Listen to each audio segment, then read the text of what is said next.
बिस्मिल्लाहिर्रहमानिर्रहीम। अस्सलाम वालेकुम। किचन विद कनीज़ में हम आपको खुशामदीद कहते हैं। उम्मीद करते हैं आप लोग खैरियत से होंगे। तो आज हम मसूर की दाल के जो कबाब हैं वो बनाएंगे, उसकी रेसिपी आप लोगों के साथ शेयर करेंगे। ये बहुत ही मज़े के लगते हैं, तो आपने वीडियो को फुल वॉच करना है और ध्यान के साथ देखना है। कोई भी स्टेप आपने मिस नहीं करना, ताकि आपके भी साबुत मसूर के दाल के जो कबाब हैं बहुत ही मज़े के बनकर तैयार हों। चैनल पर नए हैं तो चैनल को सब्सक्राइब कर लें, बेल के बटन को प्रेस कर लें, ताकि हमारी हर नई आने वाली वीडियो का नोटिफिकेशन सबसे पहले आपको मिल सके। तो चलें चलते हैं चीज़ों की तरफ और जाकर चीज़ों पर नज़र डाल लेते हैं कि कबाब के लिए हमें कौन कौन सी चीज़ें चाहिए। तो सबसे पहले हमने यहाँ पर दाल ली है 1 पाव। इसको मैंने अच्छे तरीके से साफ़ करके 2 घंटे के लिए गर्म पानी के अंदर भिगो कर रख दिया था। तो देखें ये दाल जो है पहले से ही बहुत अच्छी सी नरम हो चुकी है। तो इसे लेकर चलते हैं चूल्हे की तरफ, और चूल्हे पर जाकर हम प्रेशर कुकर को रख लेते हैं और दाल को उसके अंदर डाल देते हैं।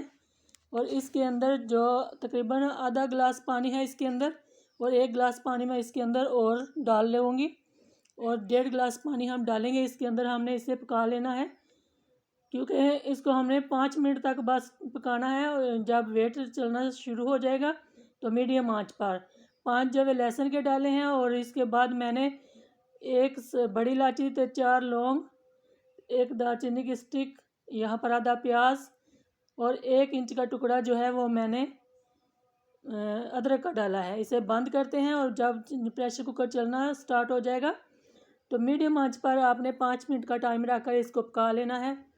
और जैसे ही 5 मिनट मुकम्मल हो जाएंगे तो हम वापस आ जाएंगे। तो 5 मिनट मुकम्मल हो चुके हैं, तो मैं वापस आ चुकी हूँ। तो यहाँ पर देखें पानी जो है वो बिल्कुल ड्राई हो चुका है, बिल्कुल हल्का हल्का सा पानी है इसके अंदर। और दाल को चेक कर लेते हैं, तो देखें माशाल्लाह दाल हमारी जो है कितनी ज़बरदस्त गल चुकी है। तो यहाँ पर जो हमने खड़े मसाले इसके अंदर डाले हुए थे वो निकाल लेते हैं, क्योंकि अब इनका काम कोई नहीं है अंदर, तो इसलिए इन्हें बाहर निकाल लेते हैं। अभी इसके अंदर और भी हैं, तो जैसे जैसे वो मुझे नज़र आएंगे तो मैं उन्हें निकाल लूँगी। तो इस दाल को हमने पानी जो है वो ड्राई करने से पहले मसाले जो हैं वो शामिल कर लेते हैं। 1 टीस्पून नमक, 1 टीस्पून यहाँ पर दड़ा मिर्च मैंने इसके अंदर शामिल कर ली है। दड़ा मिर्च डालने के बाद हल्दी पाउडर डाल लेते हैं 1/2 टीस्पून। 1 टीस्पून यहाँ पर कुटा हुआ खुश्क धनिया पाउडर है मेरे पास, इसे भी मैंने शामिल कर लिया है। यहाँ पर ये मेरे पास अजवाइन है 1/2 टीस्पून। ये पेट के लिए काफ़ी अच्छी होती है, अपने खानों के अंदर ज़रूर इस्तेमाल किया करें। इन मसालों को डालकर सिर्फ हमने 2 मिनट के लिए पकाना है, बहुत ज़्यादा नहीं पकाना। तब तक जो इसके अंदर पानी है, ये दाल थोड़ी सी आपको नरम लग रही होगी, इस पानी को भी हमने ड्राई कर लेना है। तो जैसे ही 2 मिनट में पानी ड्राई हो जाएगा तो हम इस दाल को अपने बर्तन के अंदर बाहर निकाल लेंगे। तो देखें दाल के अंदर जितना भी पानी है वो ड्राई हो चुका है। तो अब मैं इसको अपने बर्तन के अंदर बाहर निकाल लेती हूँ इस तरीके से, और इन्हें ठंडा कर लेंगे। तो ठंडा करने के बाद आप चाहें तो इसको लंगरी के अंदर डालकर भी कूट सकते हैं। बहुत ही नरम है, बहुत जल्दी ये काम हो जाएगा। लेकिन मैंने यहाँ पर ही इसके अंदर जब आलू मिक्स करूँगी तो उस टाइम पर मैं इसको मैश कर लूँगी हाथों की मदद से। यहाँ पर आधा किलो मैंने आलू लिए थे, इनको मैंने अच्छे तरीके से बॉईल करके ठंडा करके रख लिया था। यहाँ पर हम मैशर की मदद से अच्छे तरीके से इनको मैश कर लेंगे। बहुत ही अच्छे से आपने मैश कर लेने हैं, और मैशर को हटा देते हैं यहाँ पर। और फिर यहाँ पर आलू भी हम उठा लेते हैं। ये देखें दाल हमारी ठंडी हो चुकी है, तो दाल के अंदर जो हमारे आलू हैं बॉयल किए हुए उन्हें हम शामिल कर लेते हैं।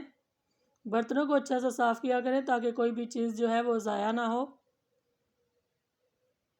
अब यहाँ पर सब्ज़ मिर्चें हैं 2, इन्हें मैंने चॉप कर लिया था, तो इन्हें भी हम शामिल कर लेते हैं।